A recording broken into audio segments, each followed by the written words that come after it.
Ingat bahwa Tuhan yang memberikan penyembuhan. Sekali lagi, Tuhan yang menyembuhkan, memberikan penyembuhan. Bukan pendeta, bukan minyak, bukan makanan, bukan obat, bukan ramuan. Pendeta, makanan, obat, ramuan itu adalah media yang Tuhan pakai. Tuhanlah yang menyembuhkan orang sakit.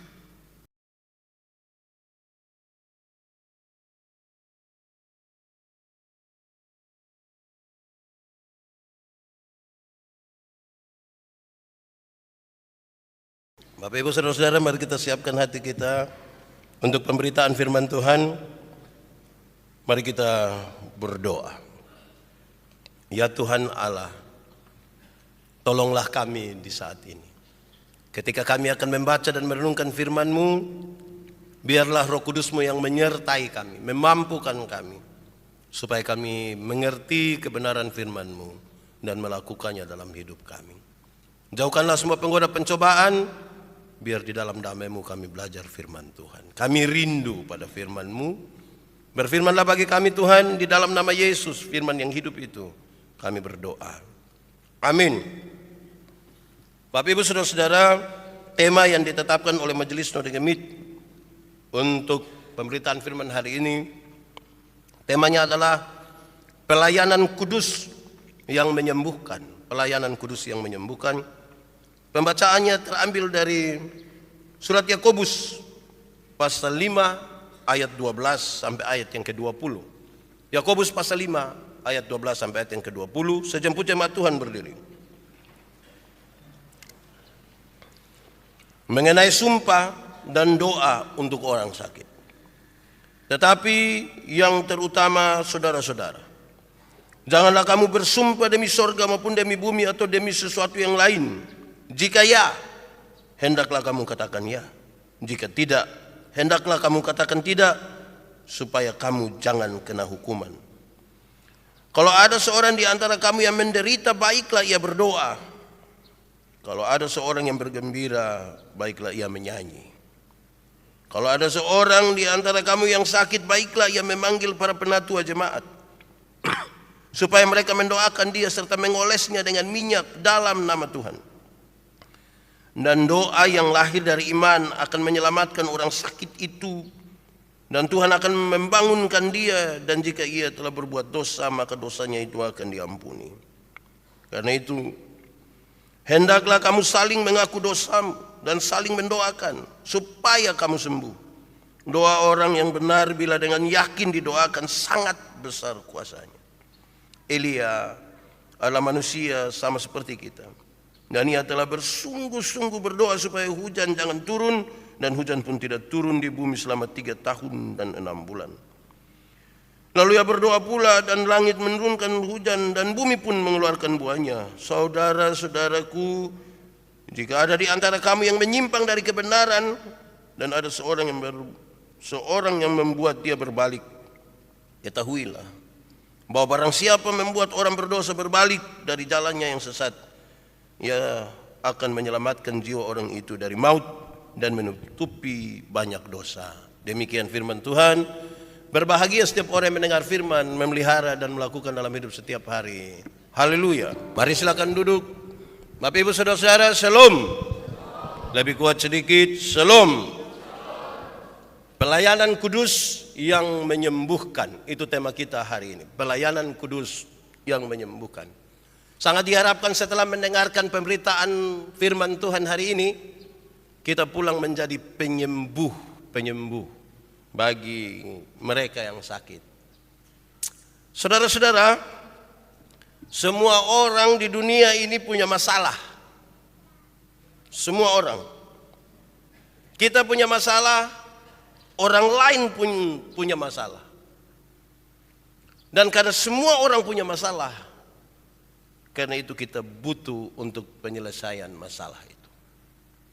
Kalau kita sebut bahwa masalah itu adalah sakit, maka kita butuh untuk disembuhkan. Saudara-saudara, tentang sakit. Ada orang yang sakit fisik. Secara fisik dia sakit. Tetapi hati dan perasaan, pikirannya sehat. Dari fisik sakit, tapi hati baik, pikiran baik. Saya ingat waktu seorang sahabat saya bikin acara KPI untuk para tunanetra, dilakukan oleh para tunanetra. Mereka buat di Pantai Tedis. Saya berkhotbah. Pas saya mau bangun khotbah begini, saya bilang ke Mias, sahabat saya, dia tunanetra. Saya bilang, Mias, engkau mau melihat atau tidak? Engkau mau melihat atau tidak? Dia tertawa. Jadi saya bilang, Mias, saya tidak main gila ini. Kalau malam hari ini Tuhan bikin mujizat dan engkau bisa melihat, engkau mau atau tidak? Dia bilang, pendeta, melihat atau tidak melihat sudah tidak penting bagi saya. Tapi yang penting bagi saya adalah apakah saya tetap percaya kepada Tuhan atau tidak. Secara fisik dia sakit. Kita juga kasihan dia. Tapi bagi dia, fisik yang sakit itu tidak lebih dari dia punya perasaan, hati, dan iman. Ada orang yang sakit fisik, tapi jiwanya baik. Ada yang kebalikan dari itu, saudara. Ada orang yang fisiknya baik. Mantap, cantik sekali dia. Apalagi kalau foto. Cantik. Ganteng juga dia. Tapi dia punya masalah pada psikisnya. Otaknya bermasalah, hatinya bermasalah. Saya ingat masih mahasiswa dulu, kami biasa lari pagi di Oesapa. Itu lari pagi itu bukan saja untuk tujuan sehat, karena banyak nona lari pagi. Jadi kami juga ikut lari pagi. Bagi kami laki-laki yang ikut lari pagi itu, seolah-olah prestasi besar kalau ketemu satu nona yang cantik dan kami bisa bicara dengan dia, itu prestasi sekali.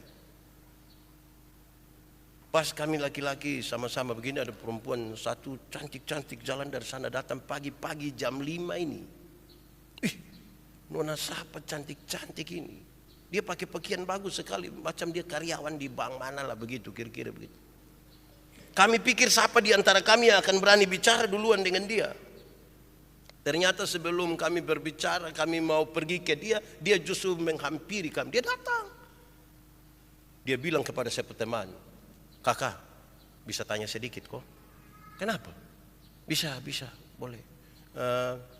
Jalan potong pi Surabaya ikut mana ya?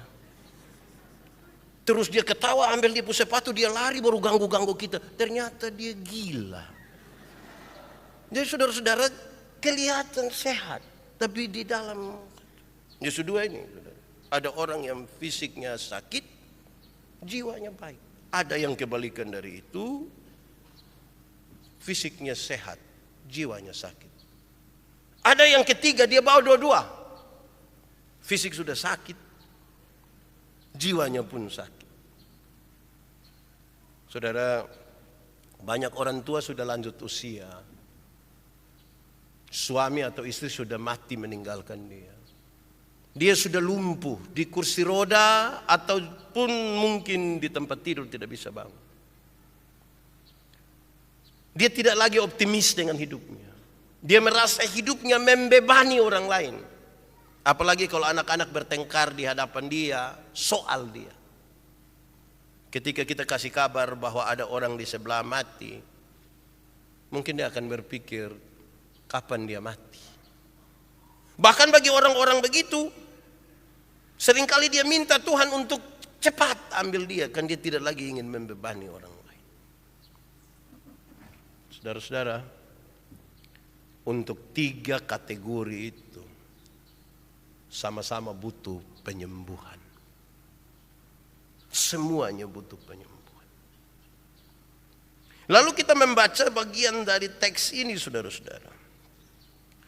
Pembacaan yang baik ini paling tidak mengandung 3 hal yang menarik. 1, menyatakan dan melakukan kebenaran itu mesti dinyatakan dan dilakukan apa adanya. Kebenaran dinyatakan dan dikatakan, dilakukan apa adanya. Ayat yang ke-12. Jika ya, katakan ya. Jika tidak, engkau katakan tidak. Tapi tiba-tiba dimunculkan penjelasan tentang sumpah. Di sekitar kebenaran yang harus dinyatakan ya atau tidak. Paulus menulis tentang sumpah. Saya kira ini dalam latar belakang yang menarik sekali, saudara, secatat buat kita tentang sumpah dalam dunia orang Yahudi. Sumpah itu terbagi atas dua, yaitu sumpah yang mengikat dan sumpah yang tidak mengikat. Sumpah yang mengikat itu kalau nama Tuhan disebutkan. Kalau nama Tuhan disebutkan, maka dengan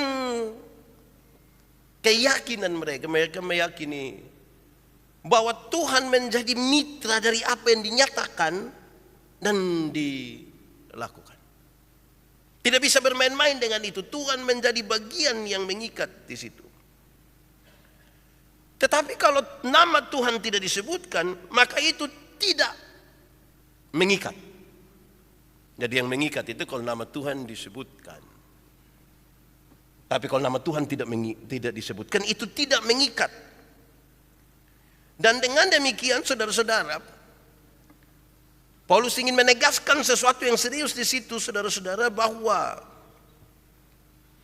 hati-hati ketika kita mengucapkan sesuatu, apalagi menggunakan nama Tuhan, karena Tuhan juga turut aktif bekerja di dalamnya. Kenapa itu ditegaskan? Karena beberapa orang telah menggunakan sumpah secara licik dan lihai untuk menipu orang lain. Apalagi kan konfirmasinya nanti Tuhan yang konfirmasi. Beberapa orang sudah pakai sumpah itu untuk mengelabui orang lain demi nama Tuhan.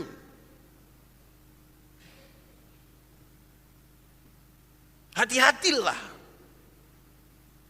Tetapi yang kedua, saudara-saudara, sebenarnya bahwa sumpah itu terjadi karena semakin banyak manusia yang tidak bisa dipercaya. Semakin banyak manusia yang tidak bisa dipercaya, maka untuk melakukan atau mengatakan sesuatu yang benar, mereka mesti ditempatkan di bawah sumpah. Tapi saya bayangkan, saudara-saudara, ini mesti orang yang benar-benar takut Tuhan. Kalau tidak takut Tuhan, yang dia anggap biasa saja toh. Dia bisa sebut nama Yesus, dia bisa pegang Alkitab sambil bersumpah, dia bisa sebut semua. Karena itu saya ingin menyatakan ini. Jika semua masyarakat itu jujur untuk melakukan apa yang dia katakan, maka sebenarnya sumpah tidak perlu dilakukan. Kalau semua orang ini jujur, semua masyarakat itu jujur untuk melakukan apa yang harus dia lakukan, untuk menyatakan ya itu ya dan tidak itu tidak, sumpah tidak perlu dilakukan. Tapi ini dalam konteks mereka yang saya tadi. Bagi kita. Kedua, saudara-saudara, pembacaan kita hari ini sangat berkaitan dengan penyembuhan fisik karena sakit. Penyembuhan fisik karena sakit. Kalau kita baca ayat 12, ayat 13 sampai ayat yang ke-18, ke-17. Penyembuhan fisik karena sakit. Saudara-saudara, gereja mula-mula itu adalah gereja yang menyanyi. Mereka suka menyanyi. Bukan pas mau ini pes parawi. Dong memang gereja yang menyanyi. Mereka siap menyanyi kapan saja. Kenapa mereka suka menyanyi? Karena menanggapi kasih karunia Allah yang besar dalam hidup mereka, maka ungkapan-ungkapan itu bagi mereka, kalau kata-kata yang diucapkan itu biasa, lebih baik dinarasikan dalam nada supaya mereka menyanyi dengan baik. Setiap lagu itu kan pasti punya sesuatu latar belakang tertentu dari refleksi iman mereka. Sekaligus, saudara-saudara, gereja mula-mula itu mewarisi tradisi Yudaisme yang sangat kuat, bahwa kalau ada orang yang sakit, bawalah mereka ke para rabi-rabi Yahudi. Rabi-rabi Yahudi itu akan mendoakan mereka dan memberikan kepada mereka minyak, mengolesnya dengan minyak supaya mereka sembuh. Dari gereja mula-mula juga mewarisi tradisi Yudaisme itu. Selanjutnya saudara-saudara, ada pemahaman orang Yahudi bahwa penyakit dan penderitaan yang dialami itu penyebabnya adalah dosa. Jadi kalau sakit sedikit, dosa. Itu diwariskan sampai hari ini. Kadang-kadang kita mengantuk kok, iris-iris sayur di dapur kok, iris-iris begini, kena di jari terus, aduh Tuhan Yesus, ampun Yesus tolong, aduh saya salah apa. Padahal dia yang mengantuk ini. Iris kena jari Tuhan Yesus yang salah. Saudara bayangkan kalau setiap kesalahan kita, Tuhan harus izinkan kita kena iris satu kali. Wih, saya bayangkan saya pun dari ujung kaki sampai ujung kepala. Karena itu saudara-saudara, memang ada penyakit yang disebabkan karena dosa. Tapi bukan semua penyakit itu karena dosa. Bayangkan kalau ada orang umur 99,99 tahun, dia sakit terus pendeta datang, Bapak ini karena Bapak berdosa. Hai, 99 tahun mau suruh dia ikopon. Kan tidak mungkin. Memang dia fisik sudah lemah. Oke. Saudara-saudara, ada pemahaman juga yang menarik.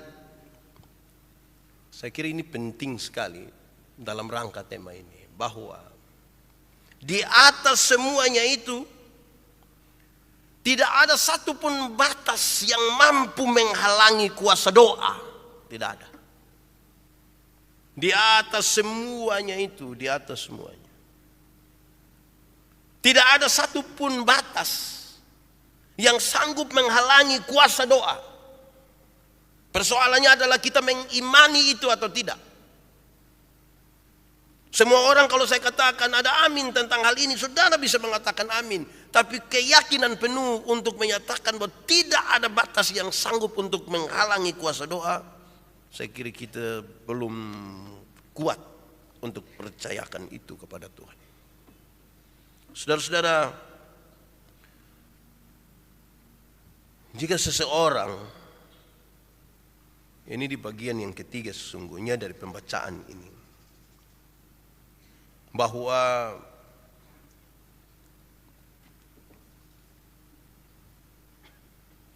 seseorang yang dapat saja menyimpang dari kebenaran. Kita manusia ini ada saja hal yang membuat kita bisa menyimpang dari kebenaran. Hari ini mungkin baik, besok mungkin baik, lusa mungkin baik, belum tentu hari-hari berikutnya. Seseorang yang dapat menyimpang dari kebenaran dan kemudian ada orang yang membawanya kembali kepada jalan yang benar, maka itu sangat baik. Dan menurut penjelasan teks tadi, dia telah menyelamatkan orang itu dan menutupi banyak dosa. Perhatian kita sekarang, saudara, adalah kebenaran yang dimaksud itulah sebuah kebenaran moral. Bukan sekedar kebenaran intelektual. Bukan pengetahuan, bukan filsafat. Lebih dalam dari itu, yaitu penyimpangan dari kebenaran moral. Apa yang ada di dalam kita yang menggerakkan kita untuk melakukan sesuatu di luar. Karena itu, ini sangat berkaitan dengan bahwa setiap orang bertanggung jawab untuk saling mengoreksi satu dengan yang lain. Setiap orang bertanggung jawab. Saya bertanggung jawab terhadap saudara, tapi saudara bertanggung jawab juga terhadap saya untuk kita saling mengoreksi. Tapi saudara-saudara, memang kalau bertanggung jawab itu harus sampai sesuatu yang sikapnya peduli. Peduli. Tuhan Yesus mengajarkan sesuatu tentang penghakiman. Dia bilang, Kalau ada orang yang menghakimi itu mesti hati-hati, karena ukuran yang kita pakai untuk menghakimi orang lain itu akan diukurkan juga kepada kita. Jadi kalau engkau ingin menghakimi, cari duluan informasi yang benar. Cari duluan informasi. Jangan tidak tahu informasi lantas ambil kesimpulan. Karena itu diukurkan kembali kepada kita pun, kita tidak mau informasi. Nanti informasi sudah dapat, kasih naik sedikit, peduli. Karena banyak orang bisa sibuk cari tahu orang lain punya informasi, tapi belum tentu peduli. Saudara kan jengkel juga tuh kalau orang cari-cari tahu informasi tentang kita tapi tidak peduli dengan kita. Dia hanya mau tahu informasi saja, terus dia cerita di situ, cerita di situ, cerita di situ. Saudara pun tidak mau kalau itu diukurkan kembali pada saudara. Jadi dia bukan peduli biasa, itu peduli lindungi. Kesehatan pun itu peduli. Beberapa tahun lalu kan Vanessa Angel kecelakaan di tol apa kok? Saudara pernah dengar itu berita toh? Ada yang cari tahu informasi toh tentang Vanessa Angel, kecepatan berapa, supir apa di tol apa, pakai oto apa? Saudara kan cari tahu. Pertanyaan terakhir, malam-malam saudara ada Pimete di sana. Ada kirim keran bunga tulis bilang, paduan suara Bella Cantare turut berduka cita atas. Kan tidak juga. Tahu informasi belum tentu peduli. Tapi peduli itu dia kasih naik sedikit lagi. Peduli itu dia kasih naik sedikit lagi. Pakai etika. Tuhan Yesus ajar kita untuk dalam kepedulian itu pakai etika. Kadang-kadang atas nama peduli kita tidak punya etika. Kita ibadah begini ada anjing jalan ikut sini. Ada anjing pidatang. Semua orang peduli. Tidak boleh ada anjing jalan-jalan di sini. Yang membedakannya kan etika toh. Yang punya etika dia akan hati-hati sekali. Supaya jangan mengganggu ibadah. Bila perlu jangan, tidak usah biar. Yang etika tidak betul itu yang hus. Siapa pu anjing itu? Macam di puntuan saja lewat di situ. Kan cari masalah. Etika. Dia naik lagi dari etika. Tuhan Yesus ajar etika itu, kalau nanti ada orang satu berbuat salah kepadamu, ada dia berbuat dosa, panggil dia bicara ampa mata. Nanti kalau bicara ampa mata tidak bisa, baru panggil tambah 1-2 orang lain. 1-2 orang lain itu diharapkan orang-orang yang bijaksana. Jangan sampai dia ada mabok sopi terus panggil dia bilang, mari omong dulu, mari om biar dia. Dia tidak dengar bahwa dia ke sidang jemaat, keputusan berjemaat tentang dia itu seperti apa. Nanti dia tidak dengar, baru anggaplah dia sebagai orang berdosa atau pemungut cukai. Etikanya begitu. Tuhan Yesus ajar itu. Setiap orang bertanggung jawab untuk saling mengoreksi dengan benar satu terhadap yang lain. Saudara-saudara, lalu apa yang harus kita bawa pulang sebagai bagian jawaban firman atas tema kita hari ini? Tema kita itu adalah pelayanan kudus yang menyembuhkan. 1. Pulang dan bawa ini. Ingat bahwa Tuhan yang memberikan penyembuhan. Sekali lagi, Tuhan yang memberikan penyembuhan. Bukan pendeta, bukan minyak, bukan makanan, bukan obat, bukan ramuan. Pendeta, makanan, obat, ramuan itu adalah media yang Tuhan pakai. Tuhanlah yang menyembuhkan orang sakit.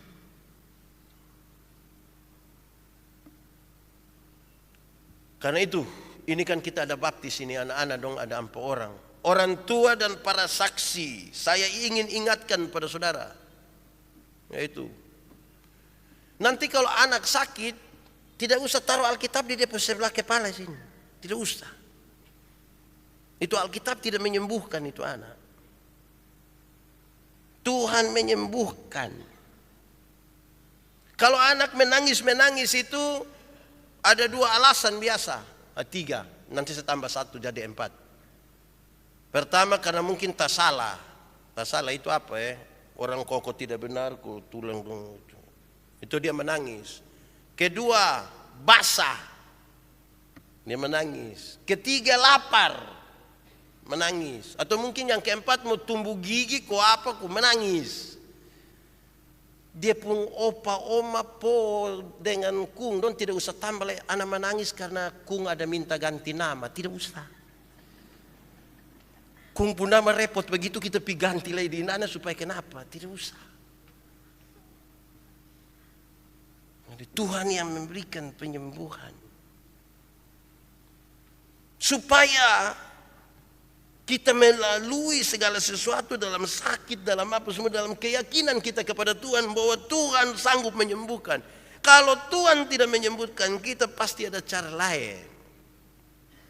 Saudara-saudara, hal itu penting karena banyak kali mulut kita berkata tentang Tuhan, tapi pengakuan kita tidak pada Tuhan. Saya berulang-ulang kali bilang pada saudara, ada yang telepon pendeta singgah di rumah sakit dulu. Kenapa? Nenek ini sakit, suami sakit, istri sakit, anak sakit. Oke, kita pergi. Pas sampai di sana begitu juga, tiba-tiba domin sabar, pendeta datang mau berdoa. Pendeta datang. Pas pendeta sampai dong doa. Kita pas doa habis.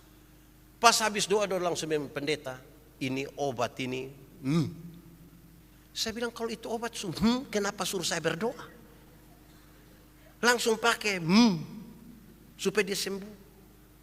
Jadi jangan sampai mulut kita berkata tentang Tuhan, tapi pengakuan kita tidak kepada Tuhan. Sekali lagi saya sampaikan kepada saudara bahwa Tuhan yang memberikan penyembuhan. Bahkan Tuhan bisa bekerja melewati batas-batas media. Kadang-kadang Tuhan bisa bekerja melewati batas-batas, makan, minum, obat, istirahat. Dia bisa bekerja melewati batas itu untuk orang sembuh. Itu taruh duluan pertama. Tapi segera saya taruh yang kedua, karena ini ada dokter di sini juga. Kedua, penyembuhan fisik karena sakit. Penyembuhan fisik karena sakit. Kita sudah tahu ini Tuhan sanggup menyembuhkan kita. Pendeta, dokter, ramuan, makanan, vitamin, obat itu adalah media. Penyembuhan ini butuh sebuah tindakan. Tindakan untuk mereka sembuh. Saya kira ini bagian yang penting bagi kita. Karena di Kupang ini saudara-saudara, ada yang sakit berat di rumah sakit. Tapi suruh kas keluar, kita doa saja, Itu juga tidak betul itu. Pikir dulu. Periksa dulu. Kalau tidak pernah periksa, lama-lama bilang orang bikin. Orang sekarang dia bikin orang juga dilihat-lihat. Kalau terlalu urusan dan petugas koperasi dia tidak bikin. Kan itu orang mesti bertanggung jawab juga terhadap itu. Penyembuhan fisik. Ada yang sakit di rumah. Ini orang tua dong juga perlu kasih tahu sendorang. Anak-anak bilang bapak mama di rumah sakit. Tidak, nanti hilang. Nanti kau periksa di sana. Kita ini tidak mau sakit saudara.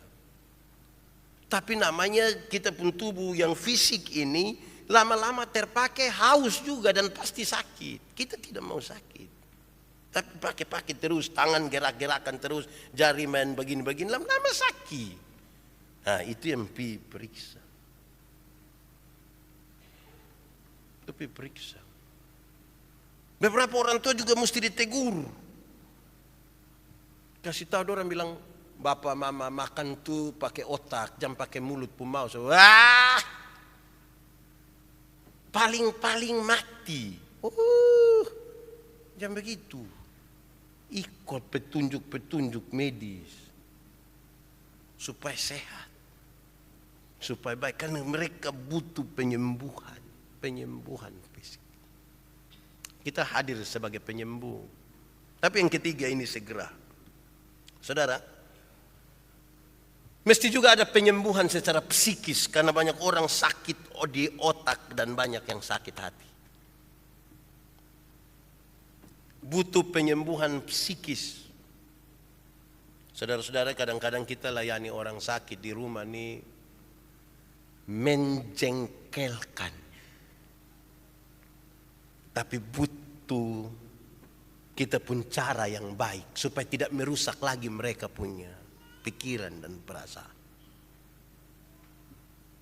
Saya nonton di Indosiar. Orang tua ada sakit, anak siap makan, datang makan sudah, makan. Orang tua tidak mau makan dong. Tujuan kita kan makan toh, tapi dia tambah hati sakit. Apalagi yang bikin itu anak mantu lah,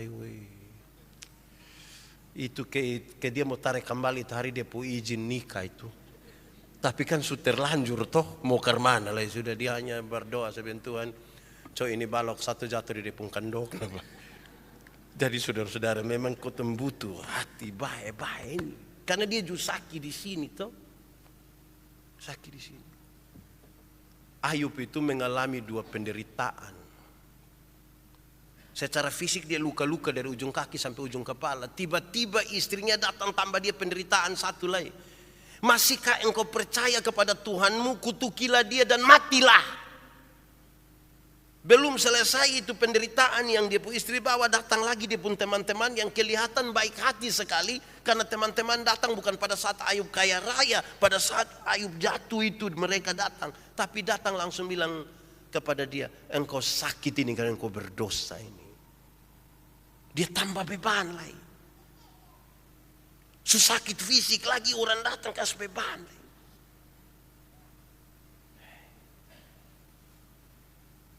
Ini yang menyanyi cinta LDR ini. Sakit hati karena ini nyong berangkat 3 tahun tidak pulang-pulang lagi, baru don datang bilang, itu bilang berhenti. Nanti dia di sana dia cari perangkat baru. Nah, repot. Jadi tolong kasih bapak ini hati nih. Sakit psikis itu betul untuk saya ingat sekali saudara-saudara. Pasca saya punya kakak kecelakaan dan mati, ditabrak mati. Saya punya mama sakit serius itu karena dia secara fisik dia tidak sakit, tapi dia suka duduk-duduk begitu, dia bangun dia tertawa terus dia bilang, mari kita pikir pangkul lihat Riki dulu, mari kita lihat dia dulu. Riki ini yang mati. Saya bayangkan saya punya mama seperti apa ini. Dia punya anak laki-laki mati dan kemudian dia sangat-sangat. Setiap kali lewat tempat celaka itu pasti dia pingsan, pasti dia semaput. Saya bawa ke tempat itu. Saya bawa tiap-tiap waktu.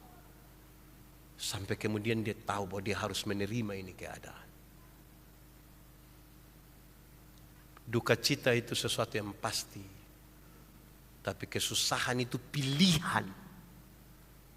Memilih untuk tetap susah atau segera bangkit untuk menjalani. Para penyembuh-penyembuh itu harus sampai dan memberikan kepada mereka kelegaan hati untuk hidup. Karena mereka sakit di sini.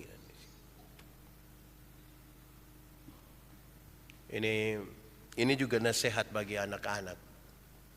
Bagi orang tua, supaya kita jangan terlalu bikin kepala sakit orang tua pu otak ya. Orang tua itu sudah cukup capek membesarkan kita, kasih makan kita, urus kita sampai kita sudah ada anak-anak. Untuk koko ini anak saja ini repot. Kemarin kami pengembalaan, setelah pengembalaan habis saya kasih tahu ini anak. Besok untuk anak-anak punya pakaian, tolong pakai pakaian yang baik-baik saja. Karena kadang-kadang anak-anak tidak tahu apa-apa, dia punya orang tua yang pusing. Harus taruh ini, taruh itu. Akhirnya di sini ada mahkota duri, ada apa semua tahu. Tidak usah, nanti itu anak kan lepas buang begini. Kan dia mama mau. Akhirnya tadi ada yang pakai bando. Saya bilang kalau ini bisa. Mahkota duri itu tidak boleh. Itu hanya Tuhan Yesus yang pakai. Menyembuhkan sampai ada orang yang terluka hatinya, jangan tuduh-tuduh dia lagi. Itu betul saya bilang itu. Lama-lama dia emosi, dia lempar ke mati kita. Pergilah sebagai penyembuh. Orang tua, anak-anak kasih ingat, kita bakal kasih ingat satu yang lain. Keempat, ingat,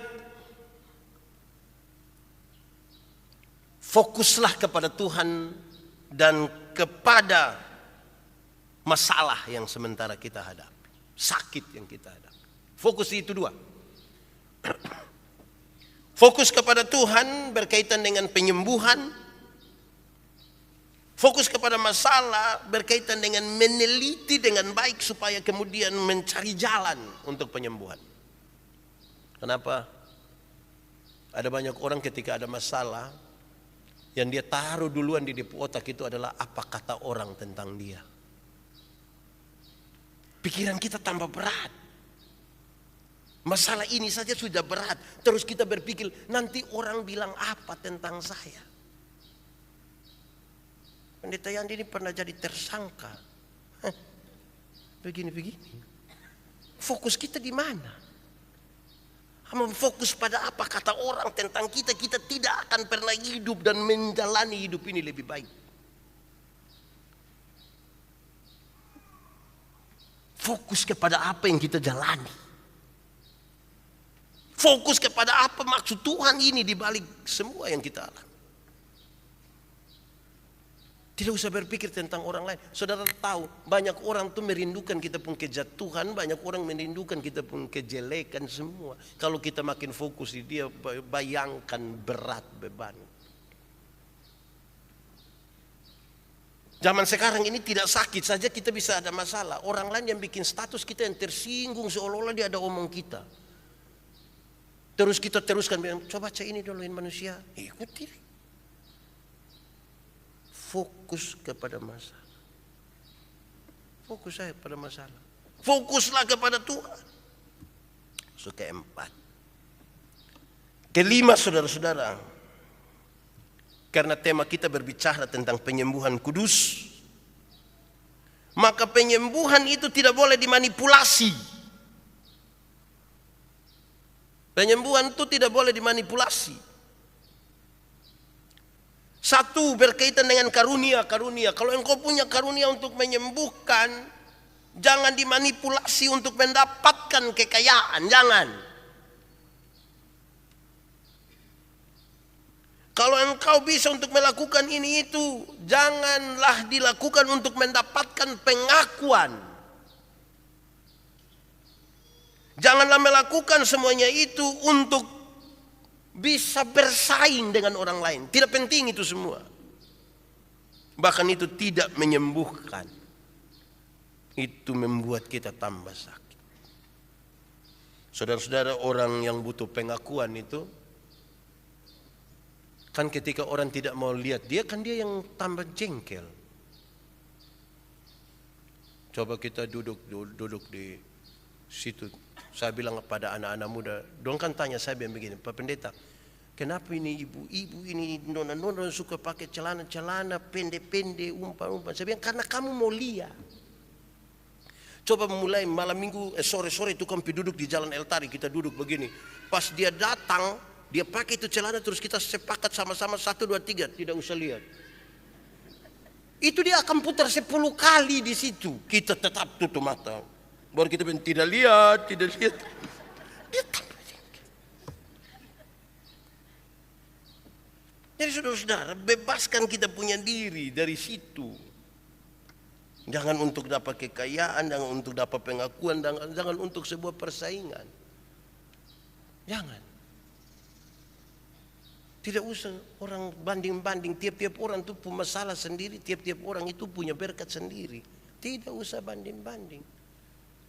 Ini orang tua dan saya mesti kasih ingat dorang supaya anak-anak dong, kadang-kadang anak-anak tidak tahu apa-apa, dia pun papa mama pun persaingan dari ipar-ipar itu yang bikin kacau ini anak dong. Pas arisan keluarga, pas ketemu begini juga dia tanya bilang, anak umur berapa? Ini 9 bulan. Su bisa apa?